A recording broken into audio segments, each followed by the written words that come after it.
So I want to ask you the question, we've asked a lot of questions this summer, and so here's the question of who created God? Does anybody have the question, ever had the question, ever thought, who created God? I can remember being at church as a kid and thinking, like, if God is Jesus' dad, so to speak, like, who's God's dad? And that's a pretty normal question for human beings, because we have this mentality that we have a beginning and we have an end, and everything has a cause.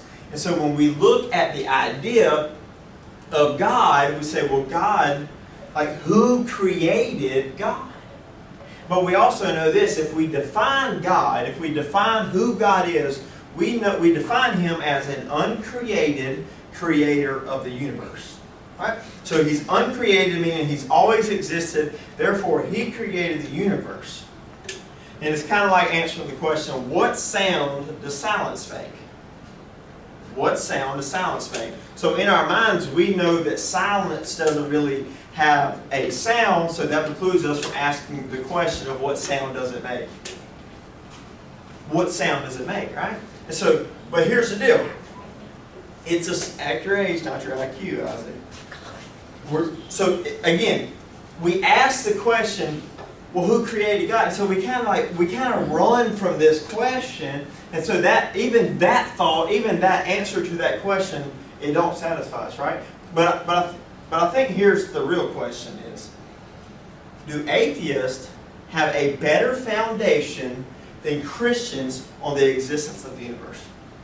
So when you look at that, I want you to know that 95 to 98% of the modern scientists, modern philosophical teachers, modern people who look at the scope, what's it called? Stargazers, or all these very, very smart folks. They too believe in that the universe did not always exist. They believe that the universe came into existence at a matter of a time, like time, matter, and space did not always exist, that there was a beginning of the universe. And so when atheists or scientists or your friends at school may say, well, it's crazy to believe in a God that's always existed. But in reality, an atheist believes the same thing we do based on, we believe in an uncaused cause. So an atheist would say this, that the universe did not always exist, and that a force of physics caused it to exist. So really the question is, the answer is everybody believes in an uncaused cause of the universe. Does that make sense? Everyone, Christian, atheist, Muslim, whoever, believes in that. So the question has to go, do you believe in a personal cause or an impersonal cause? And when you look at evidence based on fine-tuning of the universe, evidence in biological DNA, the moral argument, meaning that we have this ability to understand right from wrong and we just know it, it's in our being, evidence points more toward a personal uncaused cause than an impersonal uncaused cause. Any questions? Alright, so here's the deal. The reason we talk about that is because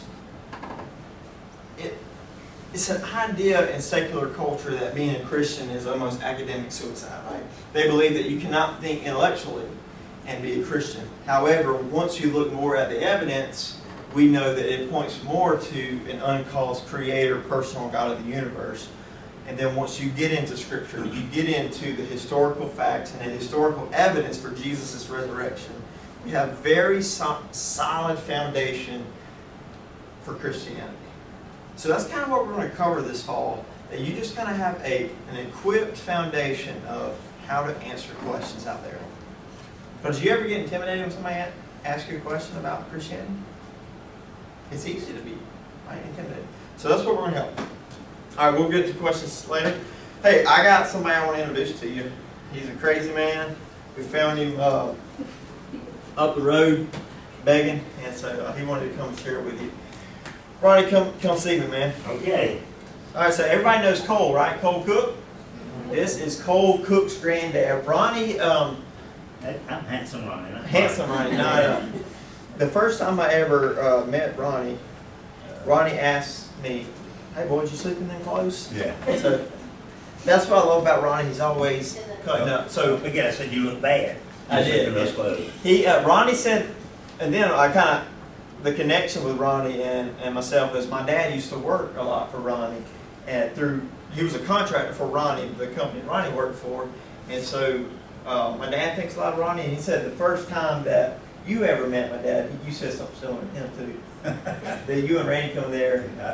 I'm not going to say because I can't remember which one I said. Did you sleep in those clothes? Something about you look awful or something. But. Okay.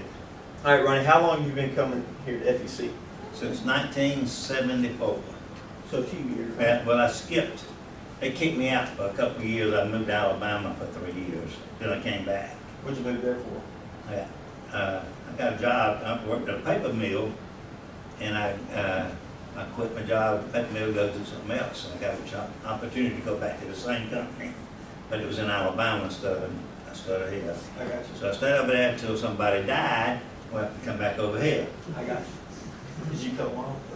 Yeah, I killed him off, and I got his job. How long have you been married to Miss Carol? I lie about it so much I've got to think about it. It's 56 years we've been married, and I met her when she was 14 and I was 16. And what happened is this girl kind of acted like she liked me a little bit. She wanted to come see me. You know how a woman, y'all talking to you, y'all be quiet, boy. You know how a woman is when a girl says, "I like Ronnie," I say, I think I'll get Ronnie just to show her, you know. So Carol walks in and she says, "Hey boy, buy me a Pepsi Cola." And Pepsi Colas had just gone up, this is back in the 50s, from 6 cents to a dime, a whole dime I had to buy, you know. And then she wanted what we call a buddy bar, a nutty buddy, too. So it's 20 cents I had invested in a whole. And so I'm not about to let her go now. So that's a lot of money back then, yeah. Right. Now, how did you hold on to her? My good looks, my talent, my smart, you know. No need of lying, I mean, what I tell the truth. And she likes to dance, and if I don't dance with her, we in trouble. So I take a dancing used to take every Friday and every Saturday, and that's just every Saturday. We don't miss a Saturday. Yeah. Where do y'all go again? American Legion most of the time, Moose Lodge. He told me one time that he said, "Yeah, I learned to dance because if he didn't dance with you, he was scared somebody else was going to." Yeah. So he learned to dance. All right. So how long have you been walking with the Lord? Tell us about your I don't salvation. know, maybe I need some help with this. Can you get saved more than one time? I don't know, maybe. I don't know, I need some help with that. That's a good question. It is a good question. Can you? Think so? I'd say yeah. Say yeah. Okay, well, I got baptized over at Title Square Baptist Church when it was over by Mercer University back then, at 12 years old. And then I went to church, a lot of times by myself. It was hard because all them old Baptist fellas smoked back then. And I would go in and I'd try to sit down, and there'd be a lady there, she said, "That's reserved for my husband." And I'd go sit in it. That's my husband's seat. You know, they were all outside smoking. I got kind of discouraged. Anyway, sometimes somebody, "Hey, you sit here, young man." So I did. And so I started going to Hillcrest Methodist Church because Carol went there. And I ended up being unpaid, about like you get on most, youth leader. And they never even asked me if I was saved or anything. They just said, "Hey, take all these rowdy kids and take care of them. You know, are y'all rowdy?" Sometimes. Those are. That's the one, yeah. 1, 2, yeah. Okay, and so I was in my 20s then, and I just come back. I went to the University of Georgia, and I just come back from South Carolina, and so we just kind of piddled around, and we didn't have any kids at that time, so we went to Panama City almost every weekend. I had a convertible. We was hog nogging it, you know. Had a real good time, and I didn't really think about the Lord too much. Really, I kind of let it slide. And then when I got 32, my grandfather was the district superintendent of the Nazarene Church. And my sisters and my brother and my mother went to the Nazarene Church over on Hope Avenue. And so they kept telling me to come to church there even though I was going to Hillcrest. And so I did. And the third time I came, I was under conviction because it was so different. There was somebody there named Betty Pipkin, y'all know the Pipkins? Yeah. Okay, and Teal Kitchens and some others, and they were super duper people. And when you heard them singing and testifying, you'd get chill bumps on you. And I never had chill bumps on me in church.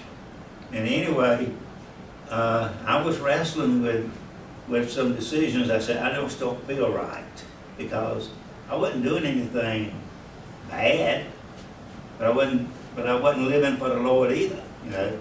So I kind of made a deal with the Lord. I said, if Brother McKent calls on me to pray today, I'll go to the altar. I knew he wasn't going to call me to pray today. I said, he don't even know my name, you know. Guess what happened? Anybody know? He called on Ronnie, will you say the offertory prayer? I got up, you know, like I say, I was a youth leader. I could pray, man. I could outdo him. Anyway, I got up and I started praying and I started crying. And I said, I can't pray for these people because they are better than I am. I started crying about crying out because it meant that you could feel the Holy Spirit. And so they had an altar call, and I didn't go. I sat there. And so the preacher came and talked to me and said, I want to talk to you about salvation. And I said, okay. I went to his house that afternoon, and that's when I really gave us everything to the Lord. And so, best decision I ever made too, you know. Greg Pipkin was there. Greg Pipkin was 14 years old at that time. So that's been a long time ago. What was the change like from the moment after?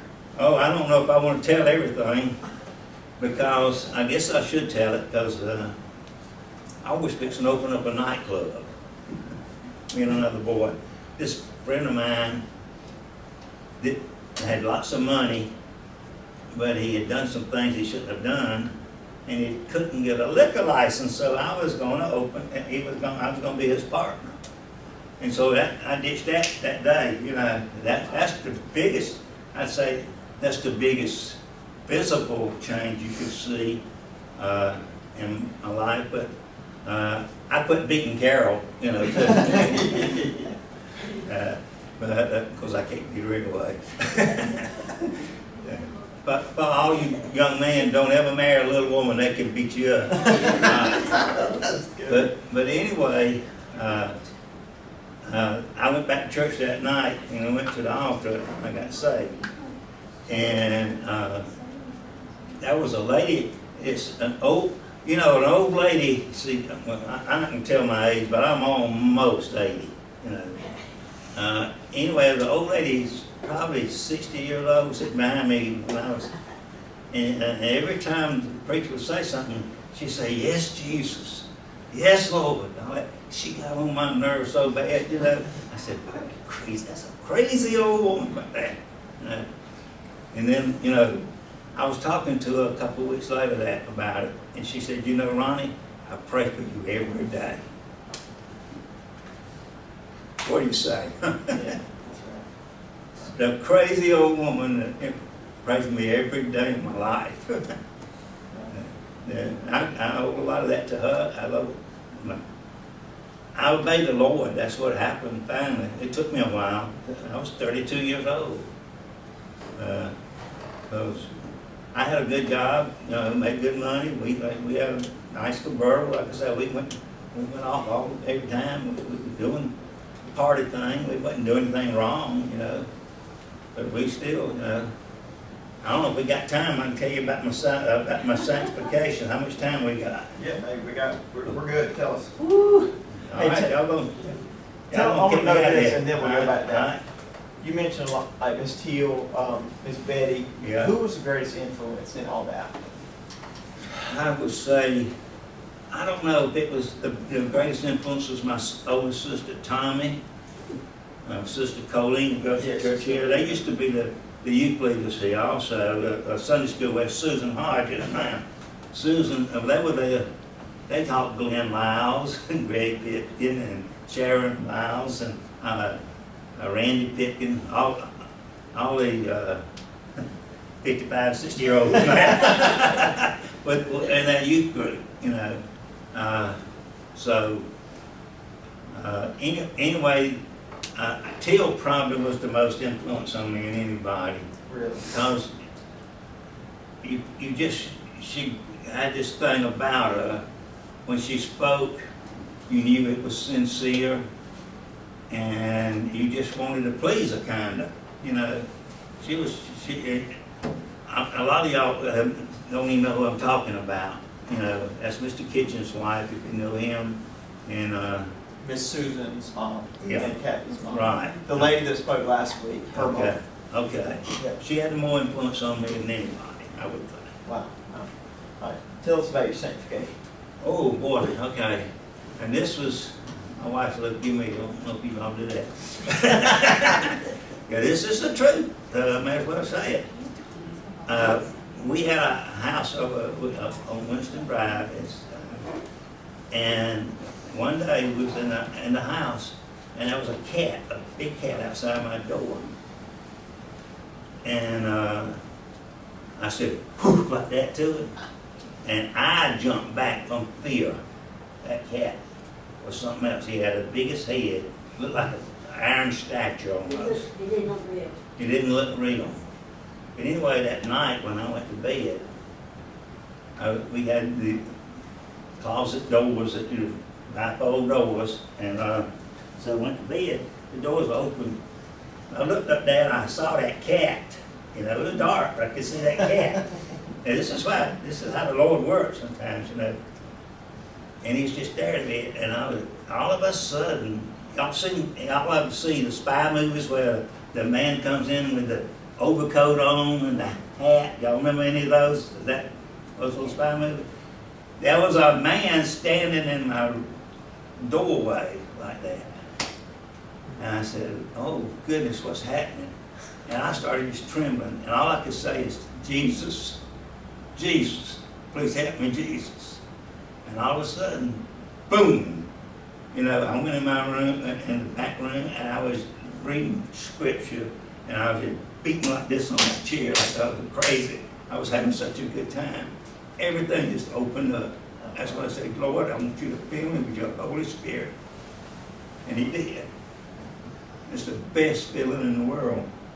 It really is. Now I'm that crazy old man that says, that's Jesus. It happens, you know. I love the Lord, love my family, love our church, and want to brag a little bit. Here, pat me on the back. All right. Me and my sister are the ones that got Tim Long to be our senior pastor, because we was on the pastoral relations committee, and it got kind of raunchy there. Because he was young, chairman, right? yeah. Young at the time. Right? Yeah, he was 26 years old, I think, 27.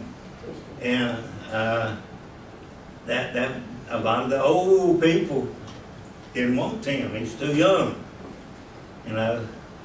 And they even called down a preacher, I'm not going to mention his name, that used to preach here, without even talking to the rest of the committee. One of them did.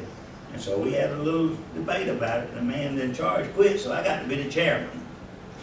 And so we rocked on and finally we said, we want Tim Long. And it was hard because a lot of the old people said, he is too young. He is way too young to be our preacher.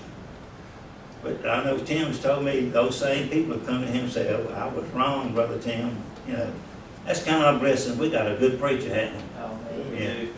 It y'all just had a good youth leader. That's what they need, really. Yeah, I could be the youth leader. Now, how's that? You have experience, don't you? Yeah, I'm experienced. Hey, so you were 32. I'm not crying, I got something wrong with my eyes, but I do tear up when I talk about the Lord. You were I'm not 32. judging. You were 32 when you kind of settled some things with the Lord. Now you're 102. 102 almost, yeah. But What are some of the ways that you've seen God work in your life? Just oh man, He's just blessed me. He's I don't fear dying. That's the main thing. I mean, when you get old, you think about dying sometimes. I mean, that's kind of morbid. But see, I got a lot of friends who are just passing away. I'm brag. I go to more funerals than anybody I know. That's what old people do. That's what your grandparents probably say, you know. But I do. I go to a lot of funerals. And it don't worry me to die. The only reason I don't want to die, I don't want to leave my wife. Because I don't have any fear of dying. I know where I'm going. And I don't know how much more time I got, but I'm going to go back to my granddaddy, who was the Nazarene preacher. And during World War II, he had 8 grandkids in World War II that were in the service. And he prayed for them. And when he prayed, we used to go there and eat. You know, when I was just a little smaller than y'all, we used to go there on Sundays and eat. And he would pray for an hour to say the blessing on those, you know. And man, when you're young, that don't blow over too good, would you know? When a man just sit there praying and praying, but he was actually praying instead of just saying a blessing. But all 8 of those kids they all came home safe. And during World War II, I would say over half of our troops got killed or maimed, over half of them. So 8 out of 8 came home safe. I would say that's granddaddy. That's right. Wow. Okay. Yeah, that's good. All right, so out of the 100 years you've been walking with the Lord, Yeah. it's not always been good, right? There's been No, some it's down not moments. always. No, it's always. Has there ever been moments where you said, man, I gotta rely on the Lord? You know what I'm saying? Like, man, that's kind of where you know it was the only way you got through it was because of the Lord. Yeah, you asked me if I wanted the questions, and I said no. I wish I had that question the other time. During some sicknesses, especially of my mother and all, my mother was a saint too. She used to sing in church, and when I was in college at Georgia, she had cancer. They had to take a thyroid glands out, a vocal cord. They'd take a vocal cords out and scrape them. Back then, they couldn't do a lot of this. This was in the 60s. So they said she'll never be able to speak above a whisper again. She was singing in church, you know, and so I had no other place to go but to the Lord, you know, to help my mother. Yeah, that's just one example. Yeah. That's 100 examples. That's right. I know about the little moon baby right now, you know. One of the first things I did when I found out about it, I started calling people. Called my sister Colleen, you know, said, we need to pray for her, you know. And I don't see the direct results of it because I'm not with him, but I know it helps, you know. And so, not that I'm anything special, I don't want to go that way, you know. But I believe in prayer, and I believe that God answers prayer. He don't always give you the answer you want, but most of the time, it's the best. It's all the time it's the best, you know. But most of the time, it works out like you want it to, you know. That's good. All right, so what's one thing that you? We got about 60 minutes. 60 minutes? Yes. Okay, 60 more minutes, ladies What's and something gentlemen. that you wish you would have known as a teenager that you know? I wish I'd have dedicated myself to the Lord. And again, a good example is, how many in here remember Glenn Lyles? Anybody remember Glenn Lyles? He was when I got saved, Glenn was 16 years old. Really? Yeah. Wow. Glenn was on fire for the Lord back then. He really, really was. I regret that I wasn't. Wow. See, And God used yeah, Glenn. he's used him. Awesome. Yeah, he's using. Now I think he's giving up his church and he's working with the youth at another church now, because that's what he wants to do. He just that's just the kind of person he is. I remember so many things about Glenn. You've probably heard Tim talk about Brother Elder sometime. He was my #1 buddy in the church too, and he was. I said I was just gonna paint Brother Elder's house one day, you know. And I was painting the house. Here comes Glenn Lyles. Where's the paintbrushes? That's just the kind of fellow he was, you know. They don't. If you can now, don't put it off. The longer you serve the Lord, the better it is for you. It really is. The more you get into the Bible, and I'm glad you're going to get some tough questions.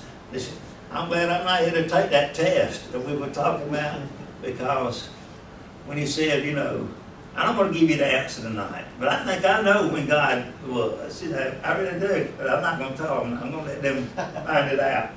I could raise my hand. I might have been told by you. That's not right, Ronnie.